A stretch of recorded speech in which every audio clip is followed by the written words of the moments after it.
आपके बिजली का बिल महंगा करके हम वो सब्सिडी को चलाते हैं।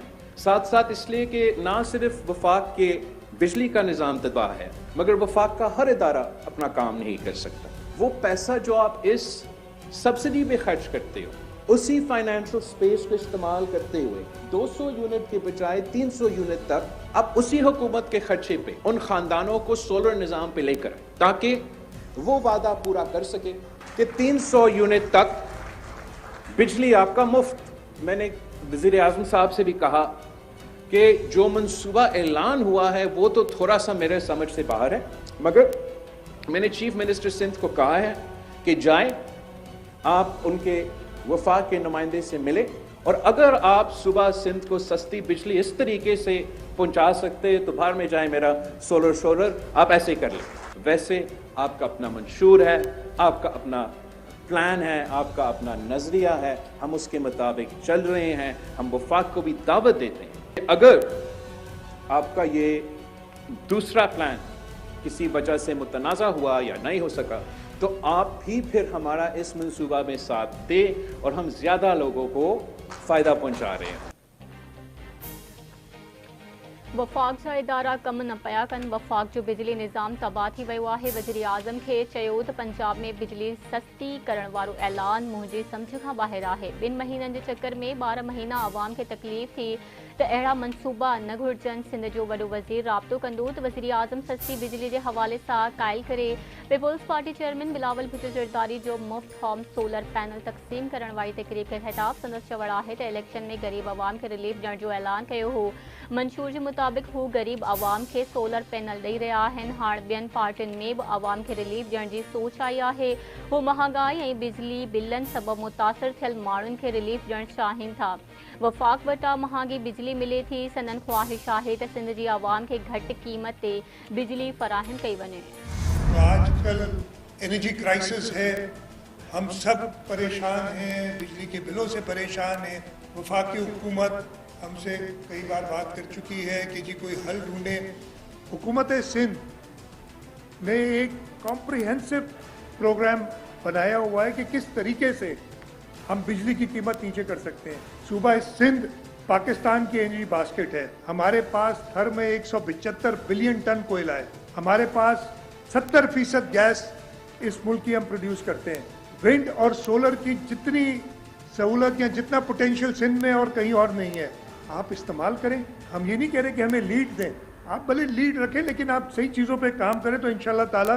और ये ऐसा नहीं है कि कोई नई चीज़ बता रहे हैं, ये हमने अपनी leadership chairman Bilawal, president Zardari sahab के हिदायत पे अमल करते हुए ये सब काम करके दिखाएं। दूसरे लोग अभी प्लान कर रहे होते हैं, हम चेयरमैन साहब की हिदायत पे अमल करते हुए कोशिश करते हैं कि डिलीवर करें। और मुझे खुशी हो रही है कि एनर्जी डिपार्टमेंट ने आज इसको पॉसिबल किया और आज हम ये डिलीवर कर रहे हैं। PP chairman Bilawal Bhutto Zardari Sindh solar home system program जो इफ्तिताह करे छॾियो। सीएम हाउस में मुनाक़िद तक़रीब दौरान अवाम खे सोलर सिस्टम ॾिना विया। सिंध सरकार जे मनसूबे तहत 2 लख ख़ानदाननि खे सोलर होम सिस्टम फराहम कयो वेंदो। पहिरें मरहले में सिंध जे 50,000 ख़ानदाननि खे सोलर सिस्टम मिलंदो। सिंध जे हर ज़िले में 6,665 ख़ानदाननि खे सोलर सिस्टम ॾिना वेंदा। प्रोग्राम जी मजमूई लागत $32 मिलियन आहे। सिंध जे वॾे वज़ीर मुराद अली शाह जो चवणु आहे त सोलर सिस्टम में 80 खां 100 वाट जूं सोलर प्लेट्स शामिल आहिनि। कराची ऐं लाड़काने में अॼु 2 लख सोलर सिस्टम फराहम करे रहिया आहियूं। सिंध जे अवाम जी ख़िदमत असांजी पहिरीं तरजीह आहे। थर जे कोयले मां 5 या 5.5 रुपयनि में बिजली ठहंदी। विंड ऐं सोलर मां बिजली पैदा करण जी क़ुवत रुगो सिंध में आहे, ओतिरी ॿिए हंधि न आहे। सूबाई वज़ीर नासिर हुसैन शाह जो चवणु आहे त Sindh solar home system program PP chairman जे वीहनि तहत शुरू कयो आहे। पहिरें मरहले में 2 लख ख़ानदाननि खे सोलर सिस्टम ॾिनो वेंदो।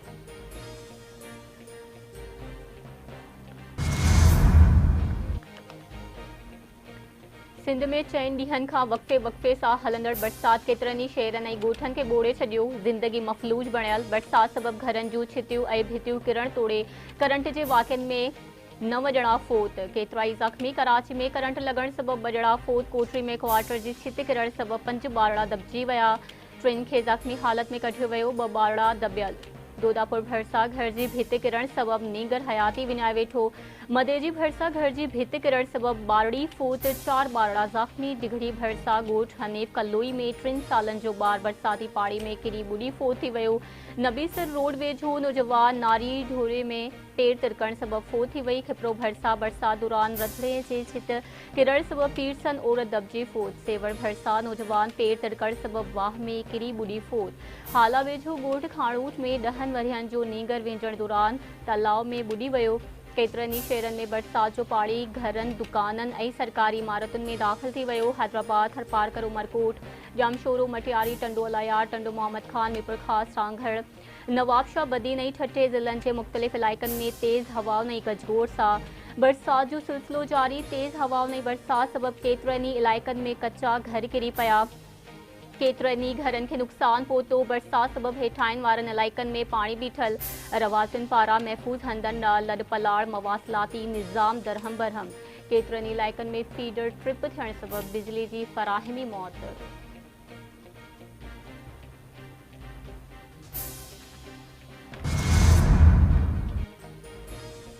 हैदराबाद में भरपासे वारा इलाइकन में गुज़िरियल 24 कलाकनि खां बरसात जो सिलसिलो जारी। हेठाहीं वारा इलाइक़ा पाणी हेठि अची विया। ओल्ड सिटी कासिमाबाद लतीफ़ाबाद वारनि इलाइक़नि में पाणी गॾिजी वियो।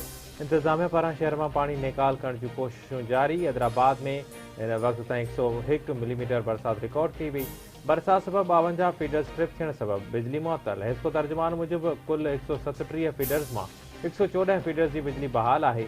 बरसात बीहंदे ई बिजली बहाली वारो कमु शुरू कयो वेंदो।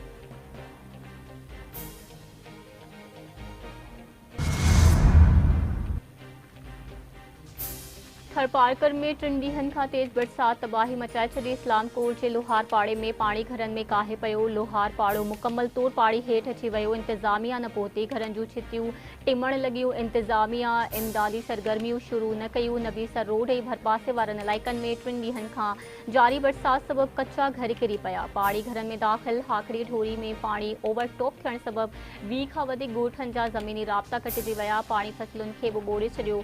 नव दंबालू में बरसात तबाही मचाए छॾी। 6 कच्चा घर डही पट पइजी विया। हिकु पाॾो ऐं हिकु ढगी मरी वई।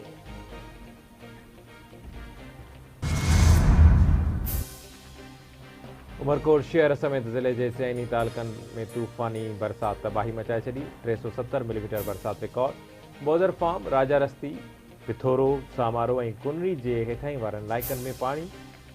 उमरकोट शहर जे चंदीराम पाड़ो अलाह वारो चौक DC ऑफिस ऐं ॿियनि इलाइक़नि में बि पाणी भीजी वियो। ज़िंदगी मफ़लूज।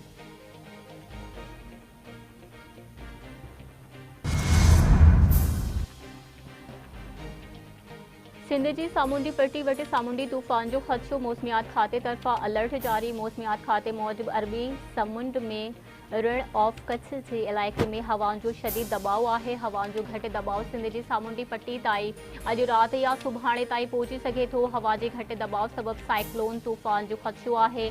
हवा जे घटि दबाव सबब कराची हैदराबाद थरपारकर उमरकोट सिजावल छट्टे टंडो मोहम्मद खान टंडो अलायार मीरपुर खास ऐं मटियारी ज़िलनि में तेज़ बरसात पइजी सघे थी। सिंध जे वॾे वज़ीर सैयद मुराद अली शाह सामूंडी तूफ़ान जे ख़दशे सबब PDMA खे अलर्ट रहण जी हिदायत करे छॾी। वॾे वज़ीर जो चवणु आहे त अॻु में ई इतलाउ आहे त सूबे जे अक्सर ज़िलनि में तूफ़ानी बरसात शुरू थींदी। हंगामी सूरतहाल खे मोड़ण जे लाइ ज़रूरी तयारी मुकमल कई वञे। वॾे वज़ीर पारां समूरनि खातनि इंतिज़ामिया ऐं मकानी इदारनि खे सरगर्म रहण जी हिदायत। भान सईदाबाद शहर तोड़े भरपासे वारनि इलाइक़नि में बरसात जो सिलसिलो जारी। काछ जे जाबलू पट्टी में बरसात तबाही मचाए छॾी। बरसातुनि खां पोइ मंछर ढंढ जे पाणी में इज़ाफ़ो। पाणी जी सतह 116 RL ताईं पहुची वई। आबपाशी खाते मूजिबि मंछर ढंढ में अञा ताईं 15 फुट पाणी जी गुंजाइश मौजूदु आहे। मंछर में काछ जी जाबलू पट्टी जे नयुनि जो पाणी पिणु दाख़िल थी रहियो आहे। MNV ड्रेन जा बंदि कमज़ोर इलाइक़े में ख़ौफ़ पखिड़िजी वियो। बिरशिया ऐं भरपासे वारनि इलाइक़नि में बरसात जो सिलसिलो जारी। सिंधु दरिया में चाड़ सबब कचे जे इलाइक़नि में नंढी ॿोर जी सूरतहाल। हाला पुराणा खंडू खैबर सैखाट कल्याण समेत भरपासे वारनि इलाइक़नि में केतिरा ई ॻोठ ऐं फसल ॿुरी विया। मुतासिरनि जी लड़ पलाण। आबपाशी अमले ऐं ज़िले इंतिज़ामिया पारां हिफ़ाज़ती बंधनि जी मरम्मत जो कमु शुरू न थी सघियो। टंडे बागे ऐं भरपासे वारनि इलाइक़नि में 4 ॾींहनि खां जारी तूफ़ानी बरसात जूं तबाहियूं। 50 खां वधीक कच्चा घर किरी पिया। सिविल कोर्ट ऐं सिविल जज जी रिहाइशगाह समेत शहर के केतिरनि ई घरनि में पानी दाख़िल थी वियो। टले बागे वेझो शेख मंज़ूर सिमनाले के ॻोठ नवाज़ अली आरबाणी वटां 100 फुट गारो पइजी वियो। समय एकड़नि ते बीठल फसल ऐं 15 खां वधीक ॻोठ ॿुॾी विया। गारे जो पाणी ॻोठनि ऐं फसलुनि खे ॿोड़ींदो अॻिते वधी रहियो आहे। सामारे लॻ हीरल सिमनाले खे वाटर कोर्स मीरवार वटां 20 फुट गारो पइजी वियो। केतिरनि ई एकड़नि ते बीठल फसल पाणी हेठि। गारे जो पाणी ॻोठ हाशिम बुरगड़ी अहमद आलेपुर ऐं ॿियनि ॻोठनि तां वधण लॻो। पाकिस्तान जे दुश्मननि सां के बि ॻाल्हियूं न थींदियूं जेके आइन खे तस्लीम कनि था। उन्हनि सां ॻाल्हियुनि जी ज़रूरत आहे। दहशतगर्दनि सां कंहिं बि रिआयत जो सवाल ई पैदा नथो थिए। दहशतगर्दनि जो ख़ात्मो मुल्की तरक़ी ऐं ख़ुशहाली जे लाइ अणटर आहे।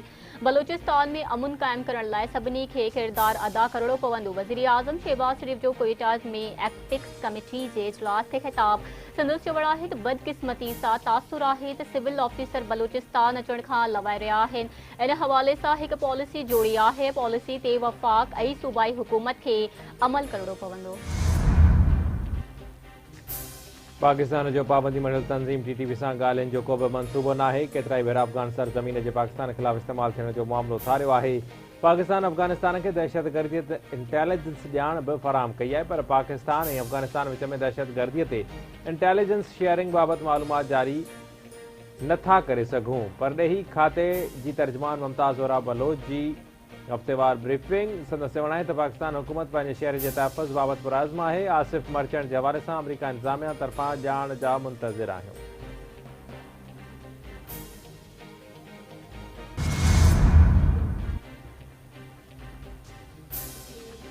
सदर Asif Ali Zardari Olympics gold medallist Arshad Nadeem खे हिलाल इम्तियाज़ एवॉर्ड सां नवाज़े छॾियो। क़ौम हीरो अरशद नदीम खे हिलाल इम्तियाज़ ॾियण जी तक़रीब ऐवानी सदर में थी। अरशद नदीम पेरिस ओलंपिक्स जे जैवलिन थ्रो जे मुक़ाबले में 92.97 मीटर्स जो थ्रो करे गोल्ड मेडल खटियो हो।